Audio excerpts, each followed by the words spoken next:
Okay. let's go ahead. Sorry about the interruption. देखो मैंने आपको स्टार्टिंग में भी बोला था that टेक्निकल इश्यूज शायद हो सकते हैं because this is the first time that we are doing it, तो वी कांट हेल्प इट। मगर मैं लास्ट ऑप्शन मेरे पास यही है कि जितनी भी बार ऐसा कोई प्रॉब्लम होता है, जितनी भी बार ऐसा कोई प्रॉब्लम होगा, तो all I can do is that I can just start it again. मैं कुछ और कर नहीं पाऊंगा। तो thank you Smith, thank you for being with me and thank you for understanding the problem. And आपको ये सब भी आप लोग को इतना पता ही है ना दैट हम सीए के बच्चे, हमारे ऊपर इसका जबरदस्ती डाला हुआ है एंड वो इसका इतना जबरदस्ती डाला हुआ है, हम उसको पढ़ तो लेते हैं लेकिन हमको समझता नहीं है। हमको टैक्स समझ में आ जाएगा तो इसका में हम वैसे भी थोड़े से वीक है, तो थोड़ा टेक्निकल प्रॉब्लम रहेगा, तो मेरे को यहाँ पे इसका वाला कोई भी है नहीं हेल्प करने वाला। ओके चलो आगे चलते हैं। हाँ तो I was talking about 222 A B C D E 222 C का एक्सप्लेनेशन चल रहा था। At the time of liquidation, when company distributes capital asset, company में कैपिटल गेन तो नहीं होगा, लेकिन there will be dividend distribution tax on the FMV of the asset restricted to reserves plus bonus. ठीक है, नाउ शेयर होल्डर के लिए जो कैपिटल गेन है उसका sale consideration will be FMV minus deem dividend and cost of acquisition, जो भी उसका एक्चुअल कॉस्ट था। एंड जब ये एसेट बिकेगा sale consideration will be actual, लेकिन cost of acquisition is going to be the full FMV, because at the time of liquidation या तो कंपनी ने या शेयर होल्डर ने किसी ने उसके ऊपर टैक्स पे कर दिया था। Fair enough. 222C के बाद में the next important thing is 222E, और एक्चुअली इस चैप्टर के एंगल से अगर आप ऑब्जर्व करोगे तो 222E is the only deem dividend जिसके ऊपर non resident has to pay tax under section 115A, because non domestic company से जो मिलता है उसके ऊपर सिर्फ रेसिडेंट को टैक्स पे करना है। अगर डीडीटी पेड है तो उसके ऊपर किसी को ही टैक्स नहीं पे करना है, और 10 लाख से ज्यादा है तो अगेन रेसिडेंट को ही टैक्स पे करना है, नॉन रेसिडेंट को नहीं करना। Non resident has to pay tax on 222, तो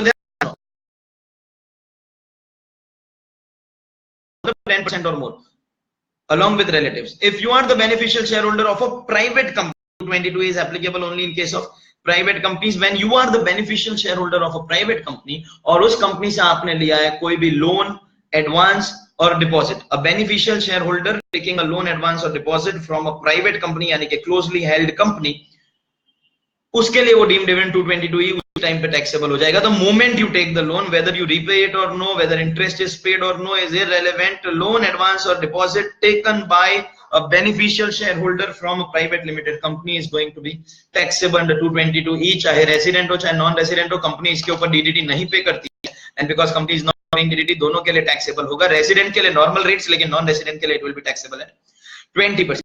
Fair enough। इसका जो पार्ट 2 है, तो बहुत बार कैसा हुआ कि अगर मैं private company beneficial share holder हूं, मैं लोन ले लूंगा तो मेरे लिए टैक्सेबल हो जाएगा, तो मैं क्या करता हूं, एक नया बिजनेस खोलता हूं where I am the proprietor और द पार्टनर, और अगर कंपनी खोला हो तो इक्विटी शेयर होल्डर। तो अगर मैं वैसा बिजनेस खोलता हूं और मैं लोन खुद नहीं लेता, मैं लोन उस बिजनेस में लेता हूं, तो उस केस में भी if I hold 20% or more in that business, so I should be holding substantial interest. जो कंपनी लोन दे रही है उसमें बेनिफिशियल इंटरेस्ट, और जो बिजनेस है उसके अंदर सब्सटेंशियल इंटरेस्ट। वैसे केस में भी जो रिसीविंग बिजनेस है उसके लिए it will B 222E। So 222E का statement is basically loan, advance or deposit taken by a beneficial shareholder. I repeat, loan, advance or deposit taken by a beneficial shareholder or a business in which this beneficial shareholder has got substantial interest. का business के अंदर 20% उससे ज्यादा होना चाहिए। Beneficial means 10 and substantial means 20। It will B taxable for the recipient, चाहे आप resident हो चाहे नॉन रेजिडेंट हो, दोनों के लिए it is going to be taxable. इसके अंदर एक नोट वर्दी पॉइंट है दैट अगर the transaction is done in the ordinary course of business, if the transaction is done business, तो 222E is not going to be applicable। Case law एक है ambassador travels private limited, ambassador travels private limited के अंदर ऐसा ही हुआ था, ordinary course of business के अंदर लोन, एडवांस, डिपॉजिट लिया था, and which is why 222E was not attracted। ये एम्बेसडर ट्रैवल्स वाला केस लॉ मेरे YouTube चैनल के ऊपर अपलोड किया हुआ है, अगर आप वो 2 मिनट का वीडियो देखोगे, it is my promise that आपको name of the assessee, name of the court पूरा का पूरा लर्न हो जाएगा। Name of the assessee, name of the court पूरा का पूरा, yes, ordinary course of business is not applicable. Name of the assessee, name of the court आपको learn हो जाएगा, वो मेरा प्रॉमिस है। For more videos you can like, share, subscribe, hit the bell button, tell your friends. उस जितना अच्छा लगता हूं नॉर्मली उतना अच्छा नहीं लग रहा हूं, लेकिन फिर भी आपको कॉन्सेप्ट समझ में आ जाएगा, and you will be able to learn the name of the quote that a transaction done in the ordinary course of business is not going to attract the provisions of 222E. Otherwise 222E is taxable for the recipient. This was section 115A ka provision. Dividend is taxable at 20%. Second, income of non-resident interest income will be taxable at a rate of 20%. लेकिन इसके अंदर भी कुछ exception provided है, कुछ exception. अगर आपको interest मिल रहा है फ्रॉम इंफ्रास्ट्रक्चर डेट फंड, अगर आप from an Indian company under long term finance का agreement which the agreement is approved by the government, अगर आपको इंटरेस्ट मिल रहा है from a business trust एक आने वाला चैप्टर है, उसके बारे में वापस डिस्कस करेंगे in detail. If interest is receive from a business trust, या इंटरेस्ट मिल रहा है किसी क्वालिफाइड फॉरेन इन्वेस्टर को, तो 20 की जगह पे 5%. Some exceptions are prescribed, some exceptions वाले केसेस में 20 की जगह पर 5%. एंड तीसरा इनकम जो 115A के अंदर दिया है, that is royalty and FTS जो इनकम है, that will B taxed eight 10%. Royalty अगर आपने किसी को इंटेंजिबल एसेट यूज करने के लिए दिया है तो you will be getting royalty income. And अगर आपने कोई टेक्निकल सर्विसेज प्रोवाइड किया है तो you will be getting fees for technical services. If a non resident is earning that, tax rate will be 10%. ये एक एक्सेप्शन है कि जहां पर स्पेशल रेट ऑफ टैक्स में भी आपको चैप्टर 6 से डिडक्शन मिलता है. Normally you don't get chapter 6 से deduction under special rates of tax, लेकिन रॉयल्टी इनकम के ऊपर आपको चैप्टर 6 से डिडक्शन मिलेगा. Fair enough.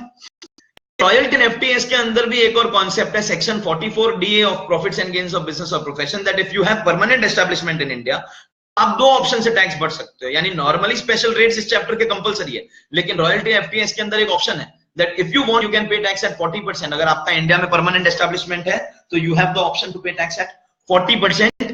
तो कोई को बोलेगा पागल है क्या, 10 की जगह पे 40 कोई ऑप्शन होता है. देख 40 पे दिया, you will get deduction of expenses. अगर आपको चैप्टर 6 से एलिजिबल है तो you will get that also. Chapter 6 से इसमें भी मिलता है. अगर आपका बेसिक एग्जेम्पशन है तो आपको वो भी मिलेगा. सो स्पेशल रेट में जो बेनिफिट नहीं मिलता है वो वहां मिलेगा. सिंपली पुट, या तो सेल्स इनटू 10% या प्रॉफिट इनटू 40%, दोनों में से जो लोअर है you can pay tax only if you have permanent establishment in India. ये 44DA सबके लिए नहीं है, otherwise tax under section 115A at royalty and FTS. This section 115A deemed dividend 222E is also taxable to the extent of reserves, लेकिन इसके अंदर bonus included नहीं है. सो 222E is taxable for the receiver, उसमें भी reserves आता है लेकिन एक्सक्लूडिंग बोनस. बाकी सब में it is including bonus. Okay.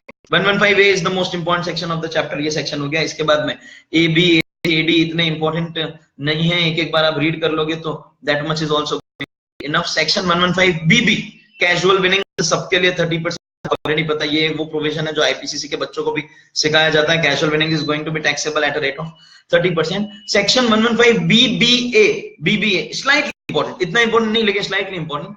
Non resident foreign national sportsman, non resident foreign sports association या non resident foreign national entertainer, ये तीनों को जो भी इनकम इंडिया में होता है, स्पोर्ट्समैन को होगा गेम और स्पोर्ट प्लेड इन इंडिया, उसने कोई एडवर्टाइजमेंट में अपीयर किया है तो, या कोई मीडिया में कोई न्यूज व्यूज आर्टिकल्स दिया है तो. फॉरेन स्पोर्ट्स एसोसिएशन को जो इंडिया से गारंटीड अमाउंट पे होता है, एंड एंटरटेनर को जो इंडिया में परफॉर्मेंसेस पे जो इनकम मिलता है, all that is going to be taxable at 20%. Obviously all the tax rates in this chapter are subject to surcharge and education cess. Non-resident foreign national sports association and entertainer will be paying tax at 20%. सुनो importance इसका. Normally if your income exceeds basic exemption limit, assessment procedure में ऐसा बोला है filing of return is compulsory. लेकिन चार ऐसी income है, चार ऐसी इनकम. एक एनआरआई का जो हमने जो चैप्टर किया था वो, दूसरा 115A जो इस चैप्टर का एक सेक्शन है, एसी जो आप रीड करोगे तो इनफ है, एंड 115BBA जो मैंने अभी अभी डिस्कस किया. ये चार इनकम्स के अंदर if you don't have any other income, ध्यान से सुनना, अगर आपकी कोई और इनकम नहीं और टीडीएस डिडक्ट हो गया तो रिटर्न ऑफ इनकम फाइल करने की जरूरत नहीं है. There can always be a question in your exam saying that an assessee has got income exceeding basic exemption limit and claims that he is not required to file return of income. आप तो shock लगेगा आपको, ऐसा तो हो ही नहीं सकता है. अंडर द प्रोविजंस ऑफ 139(1) आप सेक्शन के साथ में आप शायद क्वेश्चन ही नहीं समझे हो. इनकम टैक्स में ऐसे चार केसेस हैं where income exceeds basic exemption limit, still you don't have to file your return of income. 115A, 115AC, 115BBA and NRI taxation का जो 115G है, चार केसेस में it is okay to not file return of income अगर आपकी कोई और income नहीं है and TDS has been fully deducted. तो 115BBA make sure you do it properly. 115BBDA हमारा ऑलरेडी डिस्कस हो गया है, that is the amendment. 10 ऊपर का डिविडेंड मिला है, excess is going to be taxable at 10%. ध्यान रखना यहाँ पे जो मिस्टेक होने का स्कोप है, that is resident individual, HUF and firm से भी 3 के लिए taxable और किसी के लिए is not going to be taxable. Fair enough.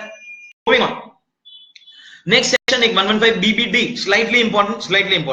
अगर किसी इंडियन कंपनी ने फॉरेन कंपनी में शेयर्स खरीदा, पहली बात तो ये भी बहुत बड़ा अचीवमेंट है. नॉर्मली उधर वाले यहाँ पे आते हैं उधर वाले यहाँ पे आते हैं, थोड़ा बहुत चिल्लर फेंक के चले जाते हैं और पूरी की पूरी कंपनी एक्वायर करते हैं। यहाँ पे क्या हुआ है, Indian company has acquired shares in a foreign company, वो भी 26% और मोर, यानी कि an Indian company is 26% or more owner in a foreign company, और वहां से अगर डिविडेंड मिला है, normally dividend is taxable at, जो रेट्स नॉर्मल रेट्स होता है कंपनी के लिए रेट 30% है, लेकिन because you have 26% or more in a foreign company, आपका जो टैक्स रेट होगा that is going to be 15% under 115 BBD। I always say this that, मेरे जो गुजराती फ्रेंड्स है वो बोलते हैं दैट ये मर्द मानस है, मर्द मानस मतलब नॉर्मली वहां के लोग हमारे शेयर एक्वायर करते हैं, लेकिन तुमने हिम्मत वाला काम किया, तुम वहां पे जाके एक्वायर करके आए हो, और वो भी छोटा मोटा शेयर नहीं, मिनिमम 26 और मोर, तो you will be eligible for a concessional tax rate of 15% on the dividend income. मतलब जो भी आपकी टोटल इनकम होगी, this is only for companies, आपकी टोटल इनकम को दो पार्ट में स्प्लिट किया जाएगा। नॉर्मल इनकम जो कंपनी के लिए नॉर्मल रेट लगता है 30%, या इस साल कुछ अमेंडमेंट्स है, हम उसके बारे में बात करेंगे, 29%, 25% कंपनी के लिए अलग अलग टैक्स रेट है, उसकी बात करेंगे। 115 BBDA वाला जो डिविडेंड है that will B taxable eight 15%। किसी को पता नहीं होगा, लेकिन मई 17 में जो 16 मार्क का क्वेश्चन आया था उसके अंदर ये 26% वाला एडजस्टमेंट 115 BBD वाला पूछा हुआ था। Fair enough, BBD this is also slightly important. And lastly इस chapter special rates of tax के अंदर एक अमेंडमेंट आया है, a newly introduced section 115 BBF, resident के लिए रॉयल्टी ऑन पेटेंट्स। पेटेंट्स मतलब आपने अगर कोई नया इन्वेंशन किया है और इंडिया में लॉ है पेटेंट, उसके अंदर आपने अपना नाम रजिस्टर कराया है, तो that means you are the owner of a patent. आपने अपना पेटेंट अगर किसी को यूज के लिए दिया है तो you will earn income in the form of royalty. अब सुनो, अगर नॉन रेजिडेंट को रॉयल्टी इनकम होता है तो सेक्शन 115A बोलता है दैट नॉन रेजिडेंट का royalty income is taxable at 10%। और हमारी government wants to promote make in India, हम चाहते हैं दैट इंडिया में नए नए इन्वेंशन हो, और आपने अगर कुछ इन्वेंट कर लिया, if you invent something and you pay tax at 20%, 30%, that will be highly unfair.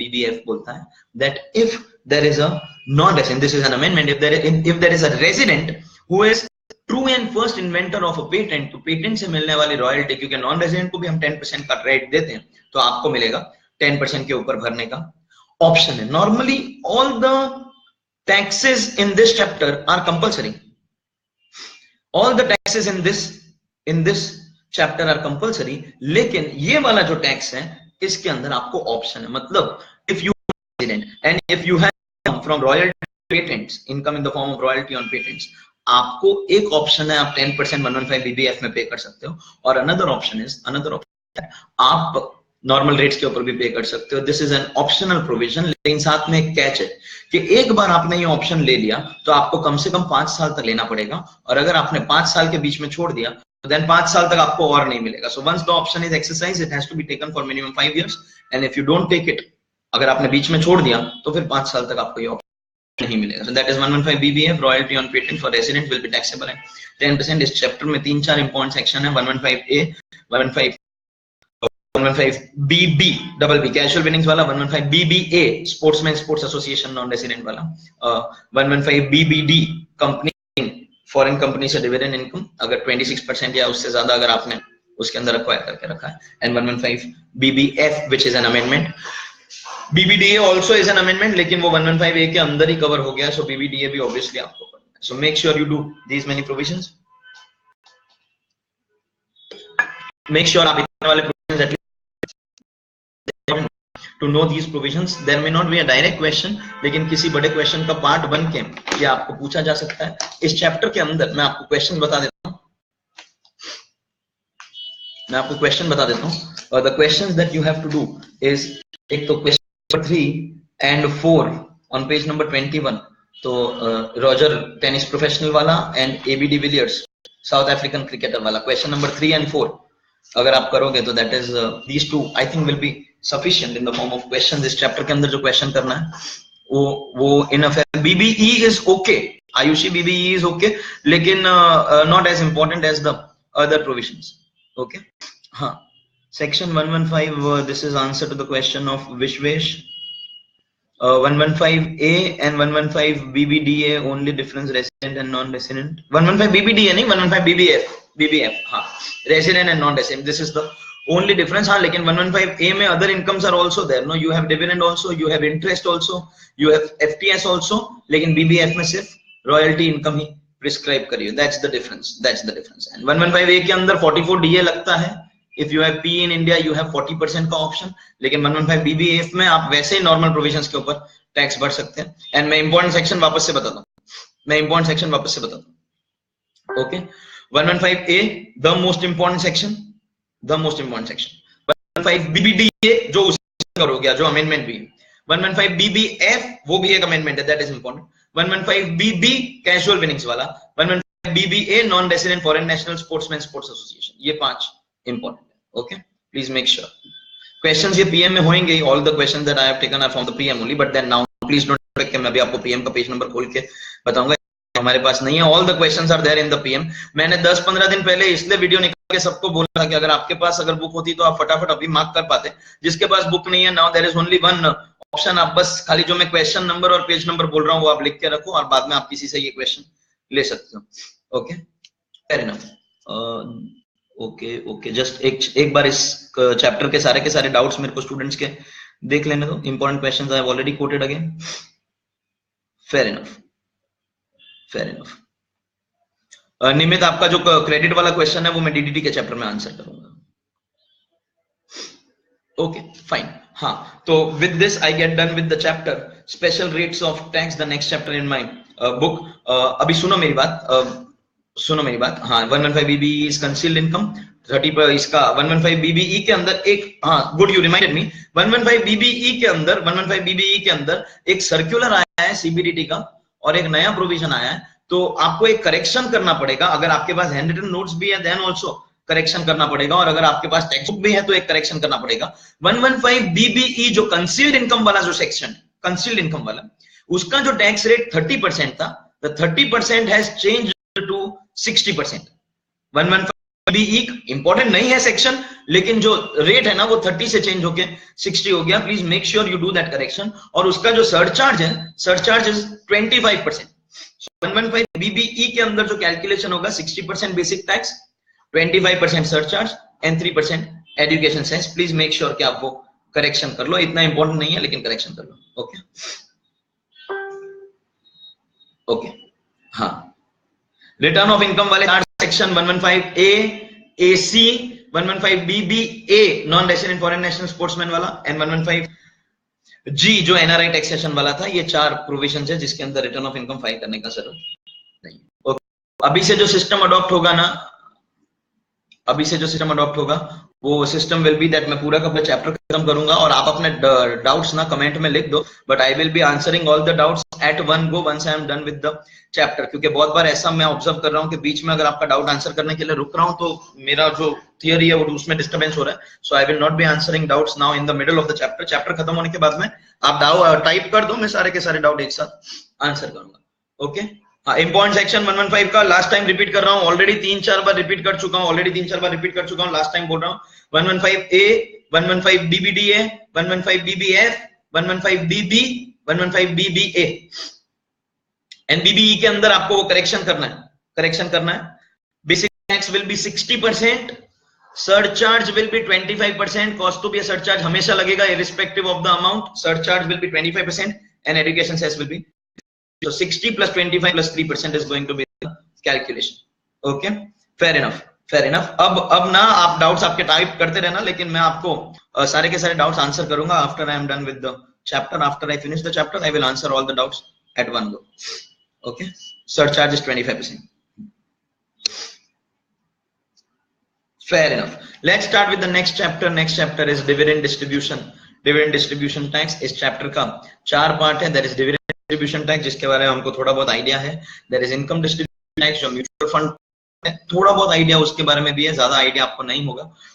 There is something called buyback tax, ये शायद किसी को भी नहीं पता होगा. There is something called securitization income tax, वो तो वैसे 1 जून से अबॉलिश हो गया तो इतना इंपॉर्टेंट अभी नहीं है. एक एक करके करेंगे. सबसे पहले DDT is going to be payable. मैंने ना हमने जब स्पेशल रेट्स ऑफ टैक्स किया तो पूरा का पूरा logic also of DDT I told you that government does not want that एक शेयर होल्डर के पीछे भाग भाग के भिखारी की तरह टैक्स मांगे, इससे अच्छा जब कंपनी से पैसा निकल रहा है, at that stage only if we take tax from the company on behalf of all the share holders, तो इजी हो जाएगा टैक्स कलेक्शन। इसलिए dividend distribution tax at 15% was introduced, but this is applicable only for domestic company. So good news is हमने domestic company already discuss कर लिया। All Indian companies and including foreign companies if they have made arrangement for payment of dividend in India.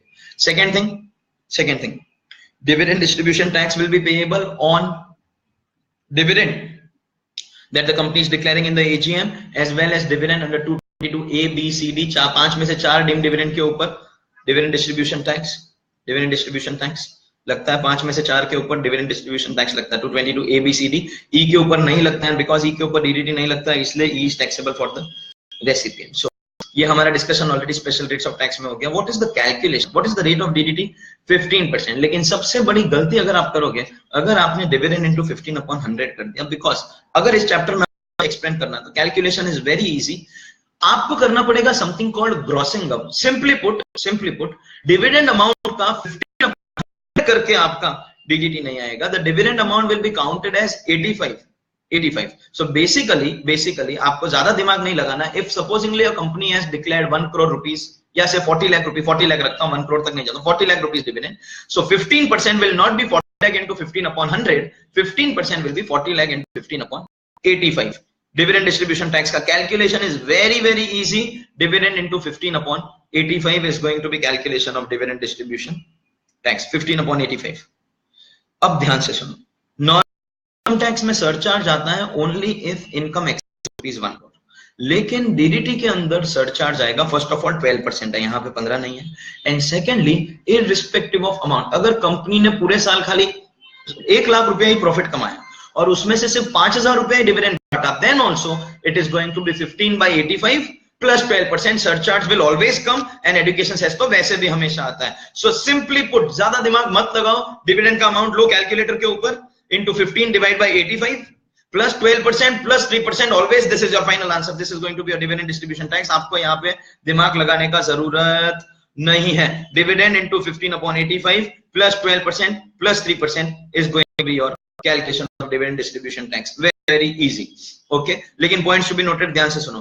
Dividend is going to be compulsory. भले company agriculture company भी है, income tax exempt है, then also dividend distribution tax भरना ही पड़ेगा।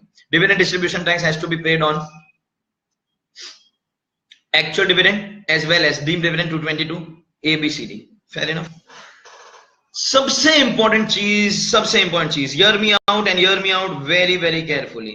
जब भी एक domestic company dividend distribution करती है, तो it will have to calculate dividend at 15, dividend distribution tax at 15/85 plus 12% plus 3%. I hope you all have all understood. 15 plus 12 plus 3। लेकिन इसको पागल की तरह ना 15 प्लस 12 प्लस 3 गधे की तरह इसको 30 मत कर देना। देयर आर सम पीपल जिसका कोई भरोसा नहीं।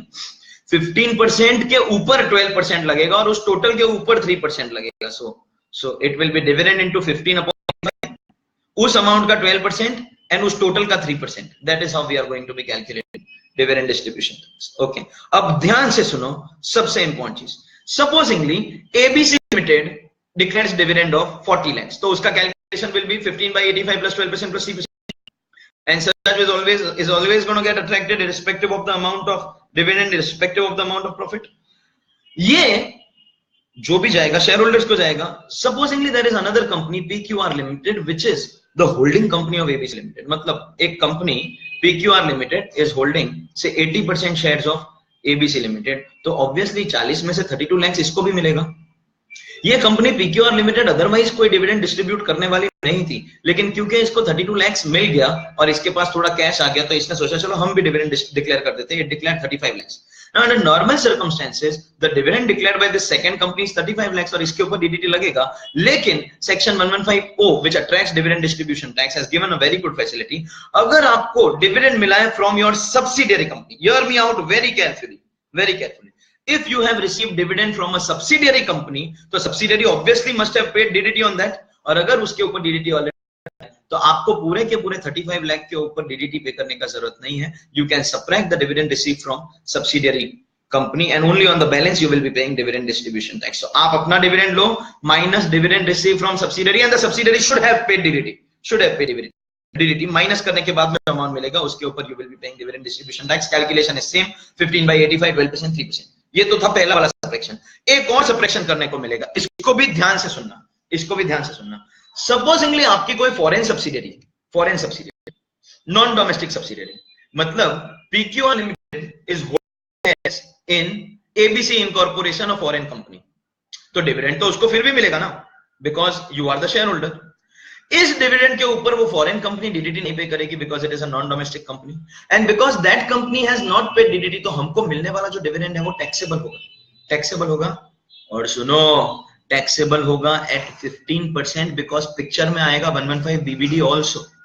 If the company is your subsidiary company, that means you are holding more than 50%, और 115 BBD तो आपको 26% पे ही मिल जाता है, तो you will be paying tax at 15%.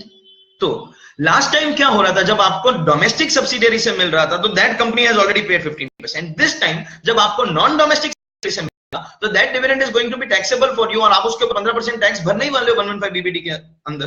तो गवर्नमेंट को जो 15% था वो मिल गया, चाहे आपकी सब्सिडियरी से मिला हो चाहे आपसे मिला हो, तो इसके ऊपर वापस से आपको डीडीटी पे करने का जरूरत नहीं है. This amount also will be subtracted before you calculate dividend distribution tax. Simply put दो चीज का ध्यान रखना, दो चीज सबट्रैक्ट होगी. whenever you are calculating DDT, calculation is very simple, dividend into 15/85 plus 12% plus 3%. लेकिन ये करने के पहले दो चीज माइनस होगी, dividend received from domestic subsidiary, dividend received from non domestic subsidiary. Dividend received from domestic subsidiary, dividend received from non domestic subsidiary, दोनों subtract होगा. Okay, in case of domestic subsidiary the condition is that उस company ने DDT भरा होना चाहिए. In case of non domestic subsidiary वो भर ही नहीं सकती, तो आपको उसके ऊपर टैक्स भरना है 115 BBD के अंदर 15%. So basically domestic subsidiary, if subsidiary has paid DDT, and non-domestic subsidiary, any which way you will be subtracting these two dividends, and ये दोनों subtract करने के बाद में आप अपना DDT calculate करोगे. लेकिन सबसे last instruction मेरा, सबसे important, please understand that it has to be received from a subsidiary company. अगर आप किसी डोमेस्टिक कंपनी में 5% या 10% शेयर खरीद लोगे, डिविडेंड तो आपको फिर भी मिलेगा, कंपनी डीडीटी तो फिर भी भरेगी, बिकॉज कंपनी को तो भरना ही है, आपको ये सबट्रैक्ट करने को नहीं मिलेगा. सबट्रैक्ट सिर्फ वही डिविडेंड होगा, only that dividend which is received from subsidiary. The word subsidiary is the most important word. अगर सब्सिडियरी से मिला है तो सबट्रैक्ट होगा, और अगर किसी और कंपनी से मिला है तो सबट्रैक्ट नहीं होगा. यानी डोमेस्टिक में अगर आपको सब्सिडियरी से मिला है तो that dividend is taxable for you, exempt for you, because company has paid DDT. और सब्सिडियरी से मिला है तो आप उसको अपने डीडीटी के अंदर सबट्रैक्ट कर सकते हो while before applying your dividend distribution tax का रेट. और अगर आपको फॉरेन कंपनी से मिला, ये ध्यान से सुनो, ये डिफिकल्ट है. इफ यू आर होल्डिंग 0 से लगाकर 25% इन अ फॉरेन कंपनी डीडीटी नहीं पे करेगी और आपका डिविडेंड टैक्सेबल होगा एट नॉर्मल रेट्स, आपको डीडीटी में उसको सबट्रैक्ट करने को नहीं मिलेगा. If you are holding 26% से लगाकर 50% तक, कंपनी फिर भी डीडीटी नहीं पे करेगी, आपके लिए डिविडेंड इनकम फिर भी टैक्सेबल होगा, but this time at 15%, because 115 BBD तो 26% के बाद ही आ जाता है. And if you are holding more than 50% in the non domestic subsidiary, तो आपको 15% का टैक्स बेनिफिट भी मिलेगा, एंड आपको उसको डीडीटी के अंदर क्रेडिट लेने के लिए भी मिलेगा. सो 0 to 25 you don't get 115 BBD also, and you don't get DDT dividend distribution tax का क्रेडिट also. 26 से लगाकर 50 आपको 15% टैक्स रेट मिल जाएगा, लेकिन डीडीटी में सबट्रैक्ट करने को नहीं मिलेगा. एंड आफ्टर 50 15% तो ऑब्वियसली मिल रहा है, and you can now subtract it while calculating your DDT also. So याद रखना, it has to be received from a subsidiary company for getting the credit. This is the calculation of dividend distribution tax. इसके अंदर grossing up का ध्यान रखना. It will not be 15/100. It will be 15/85. Part 2 of this chapter is income distribution tax. Just like company distributes profits to shareholders, mutual fund will be distributing profit to unit holder. तो अगर एक mutual fund ने profit distribute किया है, तो जैसे DDT होता है, उस mutual fund को पे करना पड़ेगा income distribution tax, IDT यानी कि income distribution tax. But यहाँ पे rate depend on unit holder कौन है. अगर unit holder is individual HUF, तो रेट इज 25%, एंड अगर unit holder other than individual HUF है तो रेट विल बी 30%. लेकिन again grossing up will be applicable, so it will B profit distributed into 25/75. Last time 15/85 था, but यहाँ पे 25 है तो 75 आएगा, and other than individual HUF है तो it will B profit distributed into 30/70. In both cases, add 12%, add 3%. So, depending upon who the unit holder is, individual HUF हुआ तो profit into 25/75, and other than individual HUF हुआ तो profit into 30/70. दोनों cases में plus 12%, plus 3%. This is how income distribution tax is going to be calculated. Surcharge again will come always irrespective of amount. अब यहाँ के noteworthy aspects समझ लो. सबसे पहला, equity oriented mutual funds are not required to pay IDT. IDT will be paid only by other funds. Equity oriented mutual fund को इसलिए नहीं पे करना है क्योंकि उसकी मेजॉरिटी इनकम होगी डिविडेंड, और वो DDT ऑलरेडी लग के आई है तो वही प्रॉफिट आगे डिस्ट्रीब्यूट हो रहा है. There is not going to be any income distribution tax on equity oriented mutual funds. Understand this very very clearly. And second, अगर एक इंफ्रास्ट्रक्चर डेट फंड किसी नॉन रेसिडेंट को प्रॉफिट डिस्ट्रीब्यूट कर रहा है, मतलब non resident is unit holder in infrastructure debt fund, तो उस केस में रेट सिर्फ 5% है. तो यहां का कैलकुलेशन होगा profit into 5/95. So 25/75, 30/70 and 5/95 case में plus 12% plus 3%. Equity oriented mutual fund is not required to pay income distribution tax. It is only for other funds. यहाँ पे जैसे शेयर होल्डर के लिए 1034 में एग्जेम्पशन होता है, unit will be exempt under section 1035. That is part 2, that is income distribution tax in this chapter. And part 3 is buyback tax. Whenever a domestic company is doing buyback of unlisted shares. देखो listed shares का मैं ऐसा नहीं बोलता हूं कि buyback हो नहीं सकता, हो तो सकता है, लेकिन it is a very this supposingly I am holding a listed share, वो मार्केट पे ऑलरेडी लिस्टेड है, और अगर मैं कंपनी का बायबैक का ऑफर मान लूंगा, अगर मार्केट प्राइस ही दे रहा है तो मैं क्यों मानूं? मार्केट प्राइस से ज्यादा कंपनी क्यों देगा? कंपनी मार्केट से खरीद लेगा, और कम भी देगा तो मैं क्यों मानूं? बायबैक जनरली होगा अनलिस्टेड शेयर्स का, वैसे कोई प्रोहिबिशन नहीं है, लिस्टेड का भी बायबैक हो सकता है. The provision of buyback tax is whenever unlisted shares are bought back. तो मेरे लिए कैपिटल गेन होगा ना, समझ लो 2 साल पहले मैंने शेयर्स खरीदा था and today buyback is happening, that means मुझे अपने शेयर्स का पैसा वापस मिलेगा. Buyback obviously is optional, companies act के जो प्रोविजन है उसको कमाई करना पड़ेगा. Maximum 25% will be bought back, maximum expenditure will be 25% of paid up share capital plus reserves and surplus. The debt equity ratio should not be more than 2:1. Subject to all of that, अगर मैं buyback मान जाता हूं तो मेरा capital gains हुआ, तो मेरे बिहाफ पे कंपनी टैक्स पे करेगी. That is called buyback tax. मतलब what will be the company's calculation? Company's calculation will be buyback price minus मैंने खरीदा था, because that is my capital gain. No, मेरे लिए buyback price is selling price and issue price was purchase price. Company को मेरा capital gain calculate करना पड़ेगा, obviously multiply by number of shares which bought back, and यहाँ पे company will be paying buyback tax at 20%.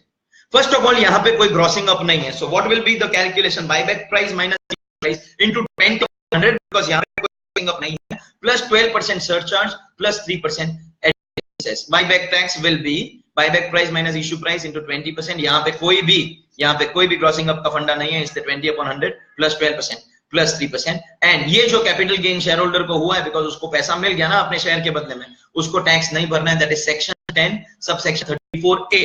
So dividend is exempt in 1034, share of profit from mutual fund is 1035, and buyback पे जो capital gains होता है 1034A. These are the provisions of this chapter. ये जो securitisation वाला tax है, because ये 1 जून से निकल रहा है, ये इतना इंपॉर्टेंट नहीं है. So you may it's okay if you ignore it. इस चैप्टर डिविडेंड डिस्ट्रीब्यूशन टैक्स के अंदर अगर आपको कोई क्वेश्चन करना चाहिए, let me make you mark the question on page number 27, question number 3. BR limited नाम की एक कंपनी का क्वेश्चन है. BR limited and Indian company, 4 अलग अलग कंपनी से उसको डिविडेंड मिला है. Geneva incorporation, Michigan incorporation. This is also, ये एक दो अटेम्प्ट आरटीपी में आया था. So this is also past RTP. आपको ढूंढना पड़ेगा इंस्टीट्यूट के मटेरियल में. मेरी बुक में इट इज क्वेश्चन नंबर 3. अगर ये आपने कर लिया ना, this is the toughest thing that is possible in DDT chapter. इससे डिफिकल्ट कुछ नहीं हो सकता. There are a lot of places where you can go wrong. आप ये क्वेश्चन कर लो, this will serve as the entire chapter for you. BR limited, question number 3, मेरी बुक में पेज नंबर 27 के ऊपर. ओके, अब मैं देख लेता हूँ डीडीटी के चैप्टर में अगर कोई डाउट्स है तो. आई कैन सी कौस्तुभ, मेरे को पता है तो बैंगलोर से है, लेकिन तो का नाम लिख, please write the name of your city. Okay, every time you are asking a doubt, please mention the name of your city. Please make sure that you mention the name of your city. Tax treatment for listed shares. देखो, buyback tax is attracted only for unlisted shares. मतलब listed case buyback हो गया तो company won't pay PBT, यानी shareholder के लिए वो capital gain taxable होगा. इसलिए तो मैं बोलता हूं कोई भी शेयर होल्डर क्यों वो ऐसा बायबैक प्राइस मानेगा, बिकॉज मेरे पास एक ऑप्शन है कि मैं स्टॉक एक्सचेंज पे ही बेच दूं लिस्टेड, एसटीटी भर दूं, तो पूरा का पूरा एग्जेम्प्ट ही हो जाएगा, पूरा का पूरा एग्जेम्प्ट हो जाएगा. Why do I need to accept the buyback offer? तो अगर बायबैक हुआ है तो कंपनी को बीबीटी नहीं करना है, लेकिन शेयर होल्डर के लिए it will be taxable. Okay, it will be taxable. Fair enough. And ये जितना भी बायबैक टैक्स या डीडीटी ये सब डायरेक्ट टैक्सेस है, इसका पीजीबीपी में डिडक्शन नहीं मिलता. No deduction to the company share holder. Absolutely right. Okay, ठीक है. अभी लिसन टू मी. वैसे तो we have finished the chapter dividend distribution tax, income distribution tax, buyback tax, जो हमको इसके अंदर डिस्कस करना था, लेकिन यहाँ पर 2 अमेंडमेंट है. There are 2 amendments that I wanted to do separately मुझे आपको बताना. पहला amendment, when a business trust is holding 100% shares in special purpose vehicle. Okay, normally मैं मानता हूं हमने business trust का चैप्टर अभी तक पढ़ा नहीं है, but today when I am sitting here, the assumption is that you are not learning this the tax for the first time. आपको पता तो है बिजनेस ट्रस्ट क्या होता है. अगर बिजनेस ट्रस्ट ने किसी कंपनी का 100% शेयर्स एक्वायर कर लिया तो उस कंपनी से मिलने वाले डिविडेंड के ऊपर डीडीटी नहीं लगाना, ऐसा स्पेसिफिक एक अमेंडमेंट बिजनेस ट्रस्ट के चैप्टर में आया है. And therefore the first amendment is a business trust holding 100% shares in a company, no need to pay dividend distribution tax. That is the first amendment that I had to discuss. And एक और बहुत important amendment आया, something called International Financial Services Center, IFSC. Actually income tax act में define नहीं किया गया. इसके अंदर ऐसा लिखा है that IFSC is defined under the SEZ act, यानी कि special economic zone act. For example, Bombay stock exchange, national stock exchange, ये दोनों स्टॉक एक्सचेंज इंडिया में ऑपरेट करते हैं, तो यहाँ पे होने वाली कुछ भी trading is going to be subjected to the tax provisions of India. चाहे फिर वो सिक्योरिटीज ट्रांजैक्शन टैक्स, चाहे फिर कोई भी टाइप का जो टैक्स होगा, it is going to be attracted. But we want listing of foreign companies in India in a way that हम उनको immune कर दे from the applicability of India. Just like special economic zone is physically located in India, लेकिन हम उसके ऊपर India के tax के laws नहीं लगाते. तो in the similar manner international financial services centre के ऊपर भले उसकी ट्रेडिंग इंडिया में हो रही है, बेसिकली आपको ज्यादा दिमाग नहीं लगाना है, आपको सिर्फ इतना समझना है दैट IFSC का जो ट्रेडिंग है that is like a stock exchange. Trading is taking place in India, लेकिन इंडिया के टैक्सेशन लॉज नहीं लगेंगे. मतलब IFSC की अगर कोई भी कंपनी डिविडेंड डिक्लेयर करती है तो DDT is not going to get attracted. इस चैप्टर का अमेंडमेंट वही है. The amendment in this chapter is this only. हाँ, पहले IFSC महाराष्ट्र में ओपन होने वाला था, लेकिन अब एक ही IFSC इंडिया में खुला है, known as the gift city Gujarat international financial. एक गुजरात में ही खुलने वाला था, हमको सबको पता है कि गुजरात में ही खुलने वाला था. ओके, हाँ, तो IFSC के अंदर अगर कुछ भी डिविडेंड डिक्लेयर होता है तो first of all DDT is not going to get attracted. तो दैट वे इस चैप्टर का मैं IFSC को कंटिन्यू कर रहा हूं, लेकिन ये DDT का चैप्टर खत्म हो गया. ओके, सो DDT के चैप्टर का 2 अमेंडमेंट याद रखना. बिजनेस ट्रस्ट को अगर 100% वाली कंपनी से डिविडेंड मिल रहा है तो there will be no DDT on that, one thing. And second thing, IFSC के ऊपर अगर कोई भी ट्रेडिंग होती है तो there will be no DDT. Now I will continue my discussion on IFSC. IFSC का पहला टैक्स बेनिफिट जो आया, this can come as a theory question. अगर आप लोगों ने May 17 की RTP देखी है, May 17 की RTP, तो लास्ट अटेम्प्ट की RTP में ये क्वेश्चन आया था. This question was there and institute का एक हैबिट रहा है कि आपके अटेम्प्ट से 1-2 अटेम्प्ट पहले की RTP में से वो लोग क्वेश्चन पूछते हैं. Question is list tax benefits available to IFSC. तो पहला टैक्स बेनिफिट हमने ऑलरेडी मेंशन कर दिया, no DDT. Second tax benefit, normally अगर स्टॉक एक्सचेंज ट्रेडिंग होता है तो सिक्योरिटीज ट्रांजैक्शन टैक्स यानी कि STT is attracted, but if trading is taking place on IFSC, STT नहीं लगेगा. देन हमारा जो अपकमिंग चैप्टर है, provisions for stock market dealings, one of the upcoming chapters, उसके अंदर ऐसा बोला है दैट कभी भी आप अगर स्टॉक मार्केट में ट्रेडिंग करते हैं STT इज पेड, तो you get some benefit. Short term capital gain जो नॉर्मल रेट होता है उसका जगह पे 111 है, 15% में टैक्स होगा. And long term capital gain जो नॉर्मली 20% में टैक्स होता है, इट विल बी एग्जेम्प्ट 1038. उसके लिए STT पे होना जरूरी है. एसटीडी पे होना जरूरी है। लेकिन उस चैप्टर में भी अमेंडमेंट आया है दैट आईएफएससी पे तो एसटीडी लगेगा नहीं because there is specific exemption, फिर भी you will be getting the benefit of 1038 and 111। So benefit to DDT. Second benefit to IFSC, no STT. No STT लगेगा उसके बावजूद आपको 1038 एंड 111 का एडवांटेज मिलेगा। And next benefit is one of the chapters minimum alternate tax, जहां पर mat का rate 18.5% है, लेकिन आईएफएससी वाली कंपनीज के लिए the rate of minimum alternate tax is given as 9%। So 18.5 की जगह पे 9%। सो देखने में लगता है कि तीन ही टैक्स बेनिफिट है आईएफएससी को, नो डीडीटी, नो एसटीडी, लेकिन आपको 1038 और 111 का बेनिफिट फिर भी मिलेगा, एंड मैट का रेट 9%। मैंने जब वो सजेस्टेड देखा May 17 का जो आरटीपी है उसके अंदर आंसर उसमें 5 पॉइंट था, मेरे को झटका लगा कि 5 पॉइंट कैसे आया। मस्त, वैसे जैसे इसका का पेपर, इसका किसी को नहीं आता, इसका किसी का नहीं, ओके। तो जैसे आप इसका के पेपर में आंसर लिखोगे ना, वैसा ही इंस्टीट्यूट ने आंसर आपको लिख के दिया। ध्यान से सुना, what are the 5 tax benefits, what are the 5 tax benefits of IFSC. हमने 3 डिस्कस किए तो 5 कैसे हो गए। 1, नो डीडीटी, हमने वो डिस्कस किया। Second, no STT. Third, no STT लेकिन फिर भी आपको 111 मिलेगा।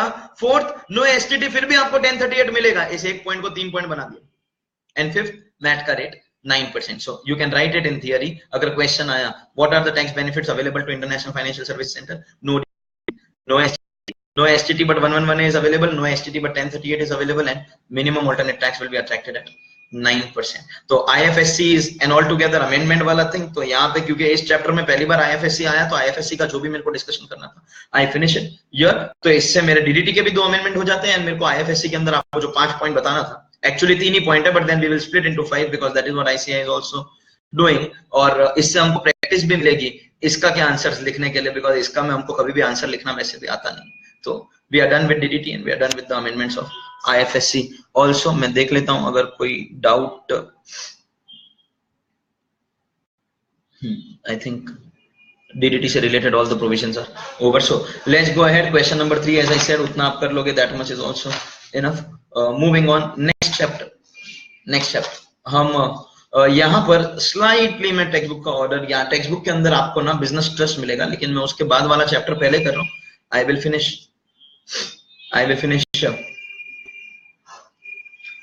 स्टॉक मार्केट वाला चैप्टर first.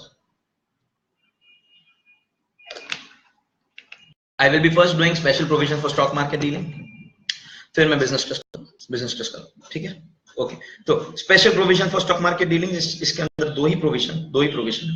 One is section 111A for short term capital gain, and second section 1038 for long term capital. तीन asset, equity shares, units of equity oriented mutual fund and units of business. देखो ये 3 asset का जब मैं किसी को नाम पूछता हूँ तो स्टूडेंट्स एक्साइटमेंट में रॉन्ग आंसर, जब मैं पूछता हूँ 3 एसेट बता, पहला इक्विटी शेयर्स बराबर से मुंह से निकलता है, इक्विटी ओरिएंटेड म्यूचुअल फंड बराबर से निकलता है, और हैबिट पड़ी हुई है वो लिस्ट बोलने की, long term after 12 months, equity share, units of equity oriented mutual fund, और गलती से मुंह से जीरो कूपन बॉन्ड निकल जाता है। No, that list is assets which become long term after more than 12 months. ये लिस्ट अलग है। ये 3 एसेट ध्यान से सुनो, equity shares, units of equity oriented mutual fund and units of business trust. अगर ये 3 चीज आप स्टॉक मार्केट पे बेचते हो, sale on a recognized stock exchange, तो आपके ऊपर एक टैक्स लगेगा। The name of the tax is securities transaction tax, जिसको हम सब एसटीटी के नाम से जानते हैं। इफ यू आर सेलिंग, 3 बहुत इंपॉर्टेंट चीज है, वापस से बोल रहा हूं, equity shares, units of equity oriented mutual fund and units of business. अगर ये 3 एसेट आपने स्टॉक मार्केट में बेचे तो एसटीटी लगेगा। But what is the advantage of paying STT? Short term capital gain, जो नॉर्मली आपका टैक्स होता है as per normal rates, individual HUF होगा तो कंपनी होगा तो flat rate, will be taxed at a flat rate of 15% under section 111A। Short capital gain will be taxable at 15%, and long term capital gain जो normally tax होता है 20% और 10% without indexation, जो हमने ऑप्शन ऑलरेडी देख लिया है, वो आपका हो जाएगा exempt under section 10 subsection 38, exempt under section 10 3 asset. देखो दो ही चीज का ध्यान रखना है, एक तो 3 asset and there should be STT on sale. दो ही कंडीशन है, asset and STT on sale. अगर आपने परचेज किया और परचेज के टाइम पे एसटीटी नहीं भी भरा है, then also it is okay, STT should be on sale. Purchase के ऊपर एसटीटी लगना चाहिए, ऐसा एक अमेंडमेंट इनकम टैक्स में आया, but that is not applicable for November 17, it will become applicable for May 18 onwards purchase transaction should suffer STT, वो आपके लिए applicable नहीं है। आपको दो ही चीज का ध्यान रखना है, you have to be careful only and only about सिर्फ 3 एसेट के लिए है। कौन सा 3 asset? Equity shares, units of equity on mutual fund and units of business trust. And second, you should have paid STT on the sale transaction if you have satisfied these two conditions. तो short term capital gain 111A में 15% पे tax होगा and long term capital gain is going to be exempt under section 1038. इस chapter का जो amendment आया है वो अमेंडमेंट हमने ऑलरेडी डिस्कस कर दिया है। IFSC के ऊपर STT नहीं लगेगा, फिर भी ये दोनों बेनिफिट नॉर्मली STT पे only the benefits are available. IFSC and also the two benefits are going to be available. Then also the two benefits are going to be available. Okay, so this is about the chapter stock market dealings. इसके अंदर दो ही question है और दोनों आप solve कर दोगे तो अच्छा रहेगा, because it will give you very good practice of capital gains. Also, apart from this, मैं क्लास में जब ये चैप्टर करता हूँ, apart from this, मैं क्लास में जब ये चैप्टर करता हूँ, मैं एक और कॉन्सेप्ट बताता हूँ, the concept of unexhausted basic exemption limit. अगर किसी भी क्वेश्चन में टैक्स कैलकुलेशन आ गया ना बॉस, तो there are chances that you will be tested on this one. बहुत important चीज है, and unfortunately there are so many people who are not aware of this unexhausted basic exemption limit. Okay, तो सुनो,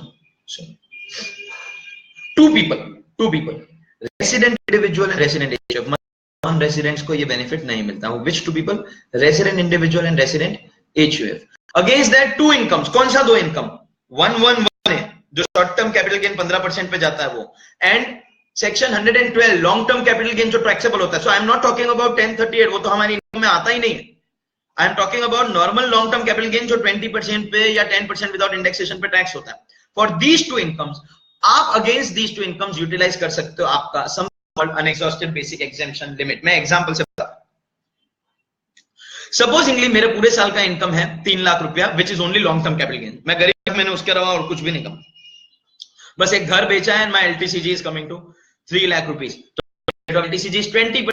normal circumstances आप 3 लाख का 20 करोगे, but यहां पे वैसा नहीं होगा। For two people, resident individual and resident HUF, you are allowed to utilize your unexhausted basic exemption limit. क्योंकि इस आदमी की और कोई इनकम नहीं है, यानी इसकी पूरी की पूरी बेसिक एग्जेम्पशन लिमिट अनयूटिलाइज है, तो सबसे पहले ये इसमें से 250 या रेजिडेंट सीनियर सिटीजन होगा तो 3 लाख, या अगर डिपेंडिंग अपॉन द एज अपनी बेसिक एग्जेम्पशन माइनस करने के बाद में जो बचेगा उसके ऊपर you will be paying tax at 20%. So this facility is available only to two people, resident individual and resident HUF, and only against two incomes. 111A में जो 15% पे टैक्स होता है उसके सामने आप एडजस्ट कर सकते हो, and 112 long term capital gain जो 20% पे टैक्स होता है उसके सामने आप एडजस्ट कर सकते हो. ऑब्वियसली अगर आपके पास दोनों है तो it make sense to adjust against long term capital gain, because वो उसका टैक्स रेट हायर है. अगर दोनों है तो आप उसके सामने एडजस्ट करोगे. बट याद रखना only for two people, resident individual, resident HUF, and only against two income. मतलब अगर आपके पास कैजुअल विनिंग्स है and that is your only income, तो आप अनएग्जॉस्टेड बेसिक एग्जेम्पशन लिमिट नहीं ले सकते हो. It is only for 111A income, यानी short term capital gain STT paid and long term capital gain. You have this facility only for these two incomes. Please make sure that you understand this. किसी भी question में अगर tax calculation आया तो ये आपका test हो सकता है. ओके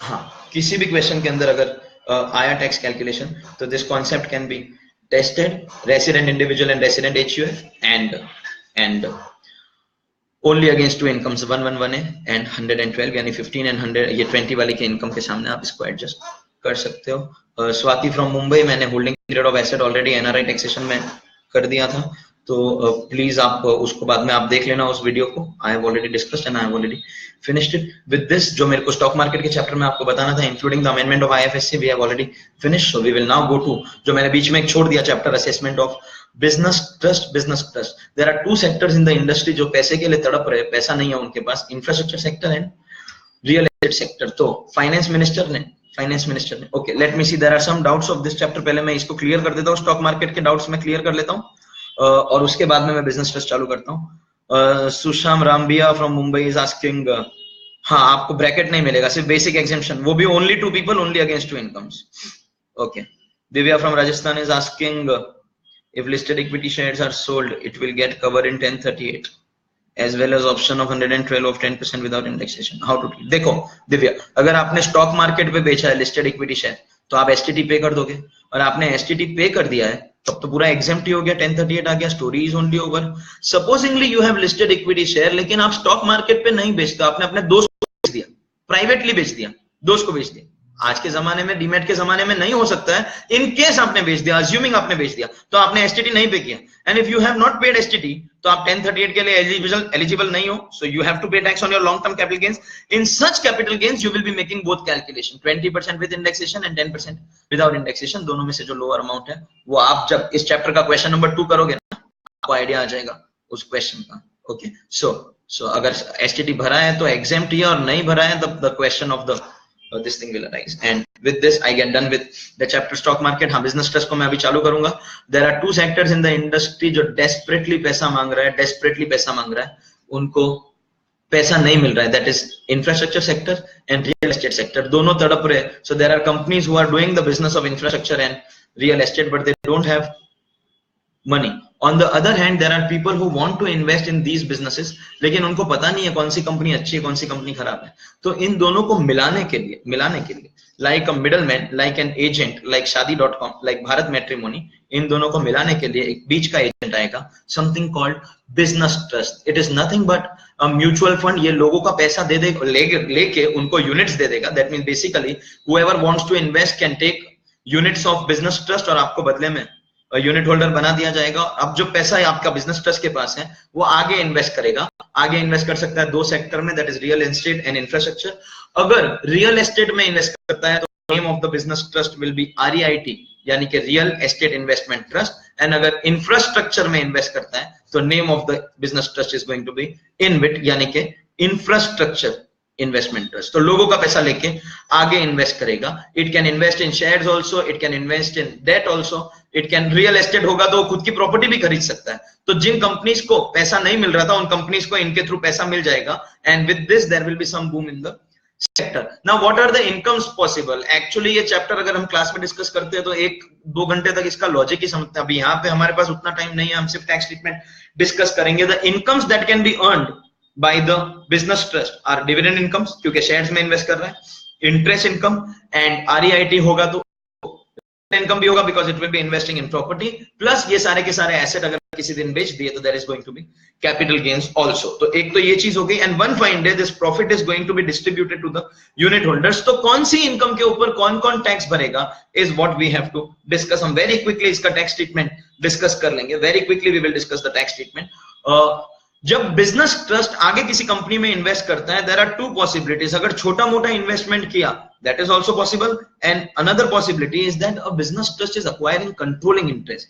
कंट्रोलिंग इंटरेस्ट मतलब किसी कंपनी में 50% से ज्यादा स्टेक लेके रखा है। अगर किसी कंपनी में 50% से ज्यादा का स्टेक बिजनेस ट्रस्ट ने ले लिया, then in that case such a company will be given a fancy name called special purpose vehicle, यानी वो कंपनी स्पेशल पर्पस व्हीकल मिलेगा। That means business trust can get dividend from SPV या other companies, interest from SPV या other company. REIT होगा तो उसको rent भी मिलेगा, एंड सब कैपिटल गेन्स भी अगर है तो in case any of the assets are sold then is going to be capital gains also.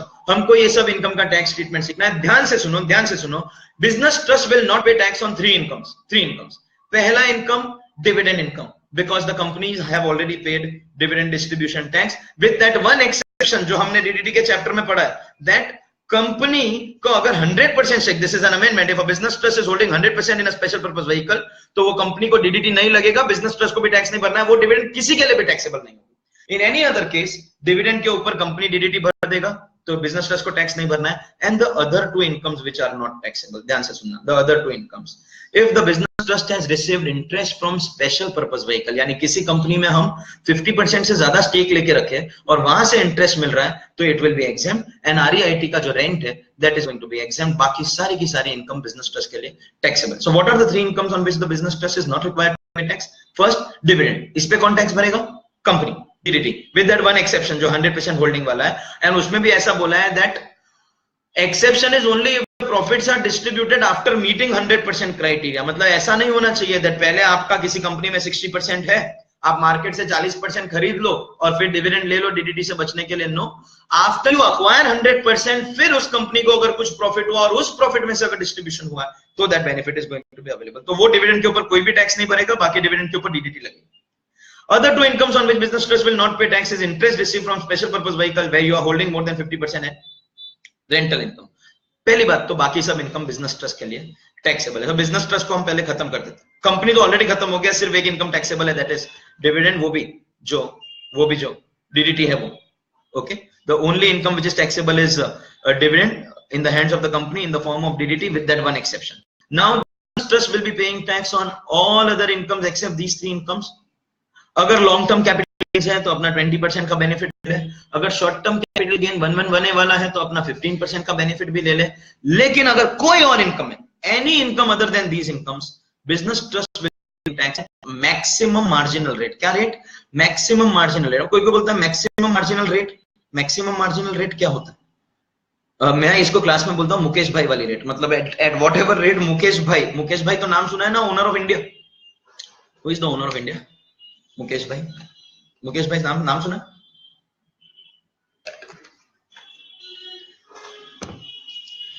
Mukesh भाई किस रेट के ऊपर टैक्स भरते रहेंगे? उसी रेट के ऊपर बिजनेस ट्रस्ट को टैक्स भरना है, दैट इज 30% प्लस सरचार्ज। ये बहुत बड़ा कंट्रोवर्सी कि सरचार्ज 12 लेना या 15 लेना। Logically speaking maximum marginal rate मतलब highest tax rate for individual, तो सरचार्ज 15% आना चाहिए। तो सरचार्ज 15 लगा के एजुकेशन से जब आप 3% लगाओगे, यू विल गेट 35.535।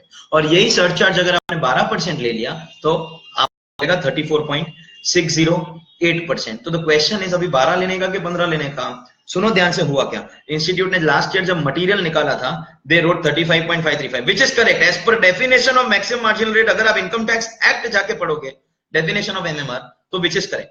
फिर इंस्टीट्यूट ने एक करेक्शन रिलीज किया, करेक्शन में ये बोला दैट गलती से 15% हो गया, उसको 12% करना, तो 34.608 होगा।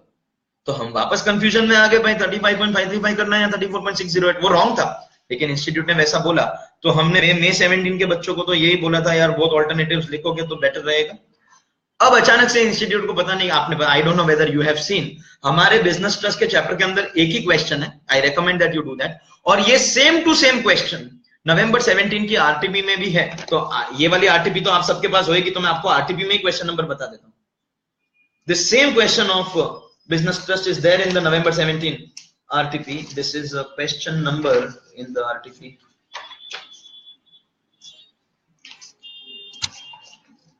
Question number 12 in the RTP. ये सेम टू सेम क्वेश्चन है। As a matter of surprise institute ने अगेन इसके अंदर 35.535, घर का राज चल रहा है, जो मर्जी है वो कर रहे हैं। वैसे इनकम टैक्स एक्ट के डेफिनेशन के हिसाब से the correct percentage is going to be 35.535. Only now that they have put in the RTP, you follow that. So business trust will be paying tax at the maximum marginal rate, यानी 35.535%. हाँ, अगर कोई LTC है तो 20 ले ले, 111 है तो 15 ले ले, बाकी सब इनकम के ऊपर 35.535, एक्सेप्ट 3 इनकम जो एग्जेम्प्ट है। पहला डिविडेंड कंपनी टैक्स भरेगा। अब बाकी बचा 2 इनकम। कौन सा 2 इनकम बचा? Interest from SPV and rental income. ये दोनों इनकम के ऊपर कंपनी ने भी टैक्स नहीं भरा है एंड बिजनेस ट्रस्ट ने भी टैक्स नहीं भरा है। तो क्वेश्चन इज, इसके ऊपर टैक्स कौन भरेगा? Who is going to pay tax? Who is going to pay tax on these 2 incomes is the question. इन दोनों इनकम के ऊपर कौन टैक्स भरेगा? द आंसर इज, ये दोनों इनकम टैक्सेबल होगी in the hands of the unit holders. Unit holders हमको ऑब्वियसली प्रोपोर्शन देखना पड़ेगा। सपोजिंगली बिजनेस ट्रस्ट का इनकम इज 40 lakhs और उसमें से अगर बिजनेस ट्रस्ट ने यूनिट होल्डर्स को सिर्फ, उसमें से बिजनेस ट्रस्ट ने यूनिट होल्डर्स को सिर्फ 20 लाख रुपीस डिस्ट्रीब्यूट किया है, तो 50% इज द डिस्ट्रीब्यूशन। तो हमको वही देखना है। तो एवरी इनकम विल बी 50%। तो अगर interest from SPV and rent अगर 5 लाख रुपया है, तो unit holders will be paying tax only on 2,50,000 and वो भी इंडिविजुअल यूनिट होल्डर के लिए हमको प्रोपोर्शनेट करना पड़ेगा।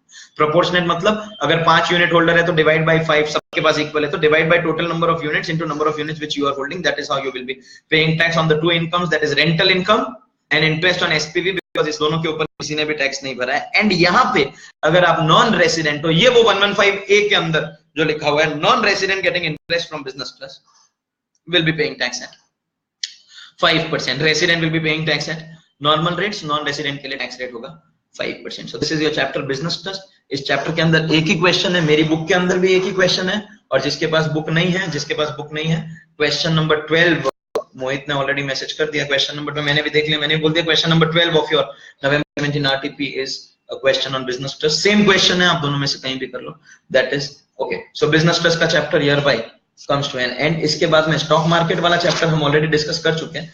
फिर आपको बुक के अंदर मिलेगा डिविडेंड स्ट्रिपिंग, बोनस स्ट्रिपिंग, और लास्ट 5 साल से इसके अंदर कोई अमेंडमेंट नहीं। मेरा 5 साल पहले मैं किसी क्लास में जॉब करता था, आप उस वीडियो को भी आप देखोगे तो सेम टू सेम है, कोई अमेंडमेंट नहीं है। अगर आप एक बार रीड करोगे देन ऑल्सो ओके, नहीं करोगे then also okay. Dividend stripping, bonus stripping, don't waste time in this chapter. Let's go ahead, हम लोग immediately we will go to the next chapter, that is investment funds. Business trust and investment funds in terms of meaning तो काफी हद तक similar है, almost same. Difference is only with respect to their tax treatment. तो उसमें क्या वाला है, once again there are people who have got idle money. लोगों के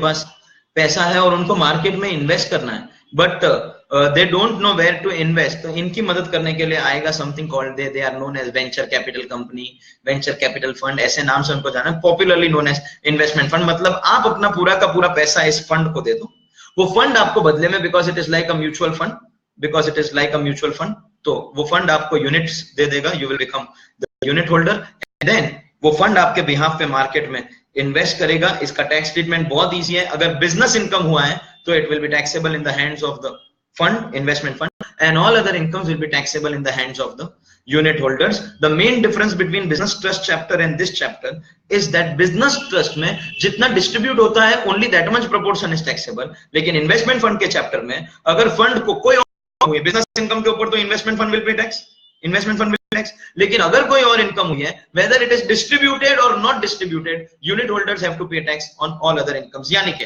business income will be taxable for the investment fund and all other incomes will be taxable for the unit holders, in the hands of the unit holders, whether distributed or not distributed. बस आपको इतना ही investment fund के अंदर समझना है। And one last thing, अगर कोई loss है, supposingly there is capital loss या loss under IFOS, तो वो यूनिट होल्डर सेट ऑफ नहीं लेगा। मतलब what will happen is, supposingly there is capital loss to the fund, तो फंड अपने पास ही रखेगा 2 लाख रुपया लॉस। अगले साल कैपिटल गेन्स हुआ 5 लाख रुपया, तो first it will adjust the loss against the gain, and then जो बचा हुआ 3 लाख है वो यूनिट होल्डर टैक्स भरेगा। यानी कि losses will all stay with the fund, set of will be taken by the fund, carry forward will be done by the fund, profits business income will be taxable for the investment fund, and all other incomes will be taxable in the hands of the unit holders. That is the difference. यानी business trust में सिर्फ 3 income taxable नहीं होती है, लेकिन investment fund में सिर्फ एक ही इनकम टैक्सेबल है, that is profits and gains of business or profession. Investment fund के अंदर एक ही क्वेश्चन है मेरी बुक के अंदर भी। ये क्वेश्चन अभी आई डोंट रिमेंबर, लेकिन 2 अटेम्प्ट पहले की आरटीपी में आया था। नवंबर 16 में बिजनेस ट्रस्ट का जो क्वेश्चन है वो ऑलरेडी आ गया है। तो समहाउ, अभी I may be wrong in this, लेकिन somehow I have a strong feeling that investment fund शायद इस बार ये जो एक क्वेश्चन है शायद आ सकता है। तो प्लीज मेक श्योर दैट, एक क्वेश्चन है, इजी है, एक बार भी सॉल्व करोगे तो समझ जाओगे। Please make sure that you do this one question properly, please make sure that you do this one question properly. Assessment of investment funds के ऊपर है, हमारा एक ही क्वेश्चन है, सो यू डू दिस। मैं अभी डाउट्स क्लियर कर रहा हूं on business trust and investment fund. Nimit, आपको मेरे को नहीं फॉलो करना, आईसीआई को फॉलो करना है। काश मैं सीए की डिग्री बांटता तो आप सबको सीए बना देता, आईसीआई को ही फॉलो करना पड़ेगा। Business trust nicely explain, thank you so much. वैसे दिवेश, आप मोदी जी के बहुत बड़े ऑपोजर हो और मैं मोदी जी का बहुत बड़ा फैन हूं, तो that you may not like me. Unit holder non resident receives dividend जब 100% एसपी, किसी ने भी टैक्स नहीं भरा। Absolutely right, Neha from Ahmedabad asking this, किसी ने भी टैक्स नहीं भरा। This going to go fully untaxed, पूरा का पूरा अनटैक्स्ड रहने वाला। Okay, fair enough. ओके, हाँ, बिजनेस ट्रस्ट का टीडीएस प्रोविजन बस इतना सा है दैट बिजनेस ट्रस्ट जो इंटरेस्ट एंड रेंट जो डिस्ट्रीब्यूट करेगा, Devanshi from Mumbai is asking this, interest और रेंट जो देगा उसके ऊपर TDS is going to get attracted. Okay, fair enough. So with this we get done with assessment of investment funds also. अब सुनो, इसके बाद जो चैप्टर हम लोग शुरू कर रहे हैं, name of the chapter is MAT, यानी कि मिनिमम अल्टरनेट टैक्स। बहुत बड़ा, बहुत इंपॉर्टेंट चैप्टर है, तो हम लोग 10 मिनट का ब्रेक लेंगे। 10 मिनट का ब्रेक लेके we will be starting the video. Okay, so be here in about 5-10 minutes, late मत करना, and see you in 10 minutes please. Take a break क्योंकि MAT is an important chapter. ठीक है, okay, 10 minutes का break please. Part 4 से शुरू करेंगे।